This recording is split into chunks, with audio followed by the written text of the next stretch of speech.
கதிரை மன்னிச்சிட்டாரா Raghu? ரகுவுடைய car repair ஆகி வெளில நிற்கிது. கதிர் அந்த பக்கமாக வர்றாரு.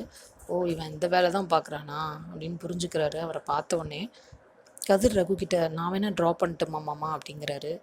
அவர் ஒரு மாதிரி முழிச்சுட்டே நின்னோடனே, இல்லை உங்களுக்கு ஒரு மாதிரி இருந்துச்சுன்னா நான் வேணா வேற ஒரு பைக் டாக்ஸி அரேஞ்ச் பண்ணி தரட்டுமா அப்படின்னு கேட்குறாரு. ஏய், எனக்கு எதுக்கு ஒரு மாதிரி இருக்கணும்? இந்த இடத்துல நீ ஒரு பைக் டாக்ஸி டிரைவர், நான் ஒரு பேசஞ்சர், அவ்வளோதான். இதில் எனக்கே ஒரு மாதிரியாக இருக்கணும், வண்டியை எடு அப்படிங்கிறாரு. கதிருக்கு ரொம்ப சந்தோஷமாக இருக்குது. போயிட்டுருக்கும் போதே ரகு கதிர்கிட்ட பேச்சு கொடுக்குறாரு. இந்த வேலையிலலாம் எவ்வளோ வருமானம் வரும்னு எனக்கு தெரியாது, ஆனால் எந்த வேலை செஞ்சாலும் மனசுக்கு பிடிச்ச மாதிரி செய்யணும் அப்படிங்கிறாரு. கதிர் சொல்கிறாரு, வருமானம்லாம் கொஞ்சம் கம்மியாக தான் வருதுமாம்மா, ஆனால் எனக்கு மனசுக்கு ரொம்ப நிறைவாக இருக்குது அப்படிங்கிறாரு. அப்படியா அப்படின்னு சொல்லிட்டு ரகு வேலையில் எப்போவுமே சின்னது பெருசுன்னு பார்க்கக்கூடாது. படித்த வேலை படிக்காத வேலை அப்படின்னு எதுவுமே கிடையாது.